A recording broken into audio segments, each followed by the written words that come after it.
Hello बच्चों, आप सभी बच्चों का मैथ एंजॉय बाय पवन सर यूट्यूब चैनल पर स्वागत है। हम लोग बेटा 10th क्लास का मैथ पढ़ रहे थे, जिसमें हमारी एक्सरसाइज 1.3 चल रही थी, जिसमें हमने पहला सवाल पढ़ लिया था। आज हम लोग दूसरा सवाल पढ़ने वाले हैं। दूसरा सवाल बेटा इस प्रकार से है कि सिद्ध कीजिए कि 3 + 2√5 एक अपरिमेय संख्या है। सिद्ध कीजिए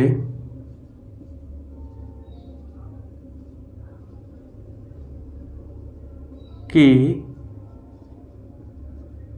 3 + 2√5 एक अपरिमेय संख्या है।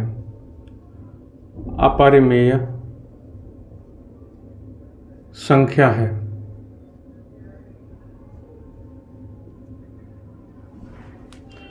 हमसे बेटा सिद्ध करवा रहा है 3 + 2√5 एक अपरिमेय संख्या है। तो इसे सिद्ध करने से पहले बेटा हम एक कुछ चीज़ें जान लेते हैं। देखो बेटा, अगर कोई हमारी परिमेय संख्या है, परिमेय संख्या जैसे हमारी R है, अगर R से इसे हम डिनोट करते हैं। कोई बेटा हमारी अपरिमेय संख्या है,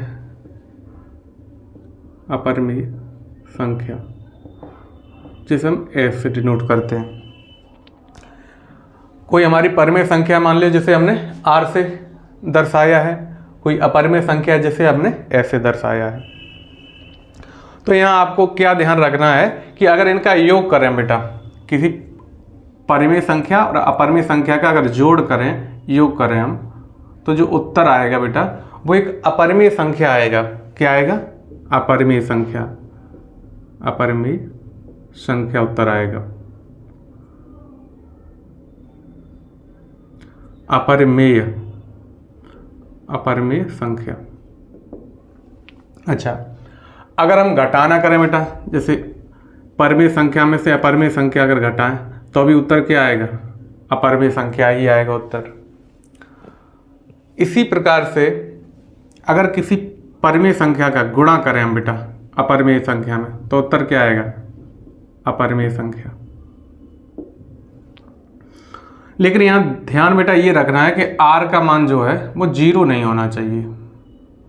क्यों? अगर R का मान 0 अगर हो गया, 0 और R का मान हो गया तो ये क्या हो जाएगा? पूरा शून्य हो जाएगा, और शून्य हो जाएगा तो फिर उत्तर परिमेय आ जाएगा। ठीक है।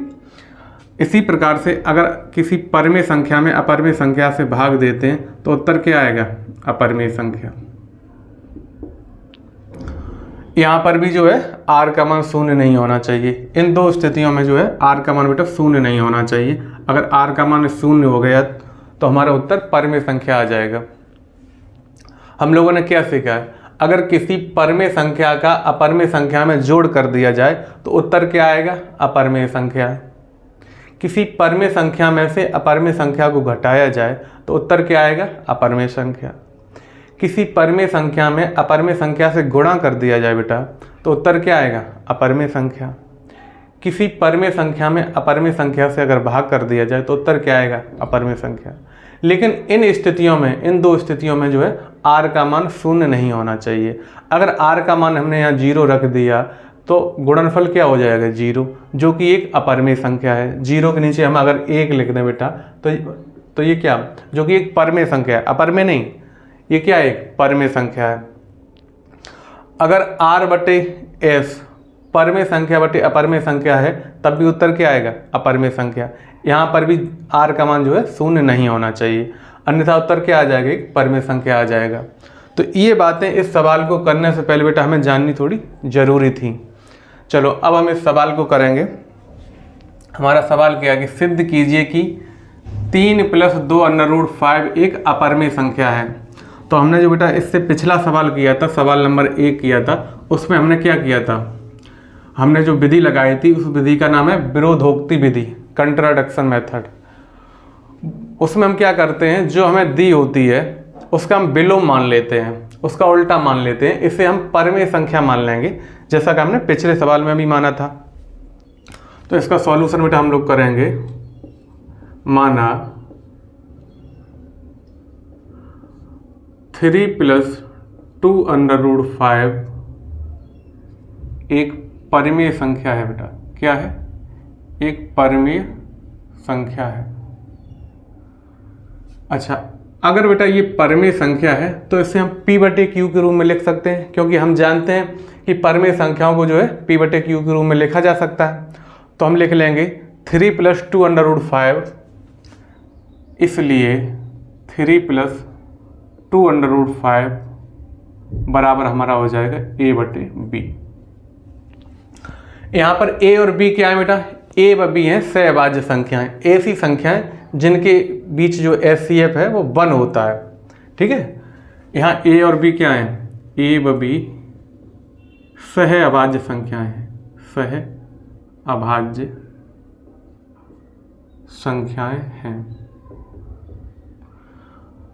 अच्छा, B जो है बेटा वो 0 नहीं होना चाहिए। हर कभी किसी संख्या का अगर 0 है तो उसका मान अपरिभाषित आ जाता है, जो हमने पहले भी जाना था। तो B का मान जो है 0 नहीं होना चाहिए। A B क्या है? सहअभाज्य संख्याएं, ऐसी संख्याएं जिनका HCF 1 होता है। ठीक है। अच्छा, अब हम लोग क्या करेंगे, इस 3 को उधर ले जाएंगे और इस 2 को भी हम यहाँ से हटाएंगे। एक तरफ केवल √5 रहना चाहिए, क्योंकि √5 हमें मालूम है कि एक अपरिमेय संख्या है। इसे हम पहले ही सिद्ध कर चुके हैं कि √5 जो है एक अपरिमेय संख्या है। तो एक तरफ ये रहना चाहिए और शेष जो भी पद हैं हम वो दूसरी तरफ ले जाएंगे।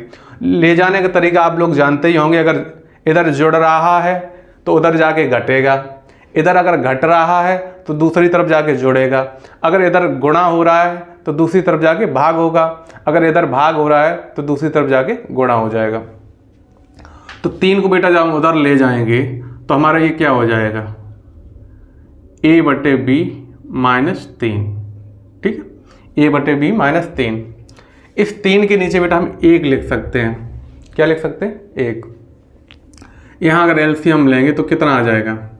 B और A का एलसीएम B आ जाएगा। B का इसमें भाग दिया तो 1 बार गया, B एकन B, और उस 1 का A में गुणा करेंगे तो A आ जाएगा माइनस इस 1 का अगर B में भाग देंगे तो B बार जाएगा। तो यहाँ क्या आ जाएगा? 3B। क्या आ जाएगा बेटा? 3B। और इधर हमारा क्या है? 2√5 चल रहा है। अच्छा, अगर यहाँ से बेटा हम √5 का मान निकालेंगे तो 2 का नीचे भाग लग जाएगा। तो हमारा आ जाएगा √5 बराबर A - 3B/2, और यहाँ पे B आ जाएगी। इस 2 को जो है हमने नीचे भेज दिया है। अच्छा, A और B क्या है बेटा? A व B सहअभाज्य संख्या हैं, ऐसी संख्याएं जिनका HCF 1 होता है। अब हम A और B का मान यहाँ कुछ भी रख दें बेटा, जो हमारे क्या पूर्णांक ही तो हैं, हम कुछ भी रख दें। यहाँ देखो, यहाँ पर जो है A B के हम कुछ मान रख के देखते हैं। यहाँ जो है A - 3B/2B। मैं A का मान बेटा 2 रख लेता हूँ और B का मान 3 रख लेता हूँ। देखो ये सहअभाज्य संख्या ही तो हैं। अच्छा, यहाँ जब 2 रखूँगा तो क्या आ जाएगा? 2 - 3। B का मान कितना रखूँगा? 3/2 गुणा B का मान कितना है? 3। इसे सॉल्व करो बेटा। तो 2 - 3 रखो 9। अच्छा, यहाँ पे देखो 2 3 6, यहाँ 9 माइनस के हैं और 2 प्लस के हैं। तो इस जब 9 में से बेटा 2 घटेगा तो माइनस का 7 आ जाएगा, क्योंकि माइनस की संख्या अधिक है। तो -7/6। ये बेटा क्या है? ये एक परिमेय संख्या है। हम यहाँ कुछ भी रख लें, A B के मान कुछ भी रख लें, चाहे 1 2 4 10 20 50 कुछ भी रख लें, इधर जो भी रिजल्ट आएगा वो क्या आएगा? एक परिमेय संख्या आएगा। क्यों आएगा? क्योंकि A और B बेटा क्या है? हमारे पूर्णांक हैं, सहअभाज्य संख्या हैं। तो इसी बात को हम यहाँ लिखने का प्रयास करेंगे। हमने तो यहाँ पे बेटा A = 2 और B = 3 रख के देखा। आप और भी संख्या रख के इसे चेक कर लेना। इधर जो भी रिजल्ट मिलेगा हमें क्या मिलेगा? परिमेय संख्या मिलेगा। तो हम लोग अभी क्या लिखेंगे? A व B पूर्णांक हैं। A व B क्या है? पूर्णांक। A व B पूर्णांक हैं, पूर्णांक हैं। इसलिए A - 3B/2B एक परिमेय संख्या होगी बेटा। क्या होगी? परिमेय संख्या होगी। ठीक है। a माइनस 3b/2b क्या होगी? ये एक परिमेय संख्या होगी। और इधर देखो बेटा, √5 क्या है? एक अपरिमेय संख्या है। ये हमें पहले से ही पता है। ठीक है, इसे हम चाहें तो समीकरण नंबर 1 डाल सकते हैं। तो 3a माइनस 3b/2b क्या होगी? एक परिमेय संख्या होगी। लेकिन √5 एक क्या है? अपरिमेय संख्या है। अपरिमेय संख्या है जो कि विरोध पैदा कर रही है, जो कि विरोध पैदा करती है।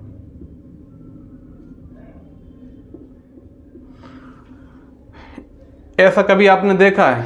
बराबर का निशान लगाओ, एक तरफ बेटा परिमेय संख्या हो और एक तरफ अपरिमेय हो, या तो दोनों तरफ परिमेय संख्या होनी चाहिए या दोनों तरफ अपरिमेय संख्या होनी चाहिए। तो यहाँ क्या पैदा हो रहा है? विरोध पैदा हो रहा है। लेकिन √5 एक अपरिमेय संख्या है जो कि विरोध पैदा कर रही है कि यहाँ पे अपरिमेय और इधर परिमेय। तो हम लिख देंगे, अतः हमारा मानना गलत था। अतः हमारा मानना गलत था कि क्या मानना गलत था बेटा? कि 3 + 2 √5 कि 3 + 2 √5 एक परिमेय संख्या है। एक परिमेय संख्या है। हमारा ये मानना बेटा गलत था कि ये एक परिमेय संख्या है। अतः 3 + 2 √5 फाइनल आंसर में लिख देंगे।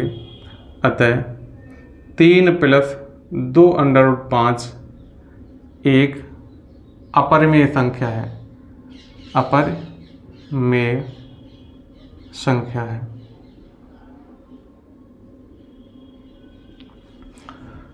बेटा एक बार इसे दोबारा हम फिर देख लेते हैं। हमें क्या दिया था कि सिद्ध कीजिए कि 3 + 2 √5 एक अपरिमेय संख्या है।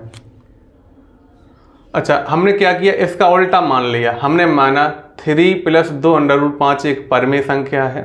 अगर बेटा ये परिमेय संख्या है तो इसे हम p/q के रूप में लिख सकते हैं। तो हमने a/b का रूप ले लिया। तो हमने क्या ले लिया? 3 + 2 √5 बराबर a/b। यहाँ a और b सहभाज्य संख्याएं, ऐसी संख्याएं जिनका HCF 1 होता है। b जो है यहाँ पे 0 नहीं होना चाहिए। फिर मैंने क्या किया? इस 3 को इधर ले गया हूँ, तो इधर जुड़ रहा था, इधर जाके घट गया है। एलसीएम लेके इसे सॉल्व किया है। फिर 2 का नीचे भाग दे दिया है। इधर देखो, तो इधर रह गया √5 और इधर आ गया हमारा a माइनस 3b/2b। a व b क्या है? पूर्णांक हैं, इंटीजर्स हैं, सहभाज्य संख्या हैं। तो a b का आप कुछ भी मान रखना, इधर जो संख्या आएगी, जो रिजल्ट आएगा वो परिमेय आएगा। मैंने एक एग्जाम्पल में आपको रखे भी दिखाया था। तो a व b क्या है? पूर्णांक हैं, तो इसलिए ये क्या होगी? एक परिमेय संख्या होगी। अब देखो, इधर तो एक परिमेय संख्या है और इधर हम क्या जानते हैं जी? √5 क्या है? एक अपरिमेय संख्या है। लेकिन √5 एक अपरिमेय संख्या है। देखो, इधर ये अपरिमेय संख्या है और इधर ये परिमेय आ रहा है, जो कि विरोध पैदा कर रही है। ये क्या कर रही है? विरोध पैदा कर रही है। या तो इसे भी परिमेय संख्या होना चाहिए था या फिर इसे अपरिमेय संख्या होना चाहिए था। विरोध पैदा हो रहा है। तो ये क्यों विरोध पैदा हो रहा है? क्योंकि हमने बेटा गलत मान लिया था। तो मैंने आगे लिखा है, अतः हमारा मानना गलत था कि 3 + 2 √5 एक परिमेय संख्या है। अतः 3 + 2 √5 एक अपरिमेय संख्या। बेटा इसमें कुछ करना नहीं होता, सॉल्यूशन कुछ नहीं करना होता। कुछ गिने चुने स्टेप हैं, इन स्टेपों को हम लोगों को तैयार करना है और सेम टू सेम ऐसे ही लिख देना है। तो मुझे लगता है आप लोगों को बेटा ये सवाल अच्छे समझ में आया होगा। अब इससे आगे की चर्चा बेटा हम अगली वीडियो में करेंगे। आप लोग हमारी वीडियो बहुत अच्छे से देख रहे हैं, इसके लिए बहुत बहुत धन्यवाद।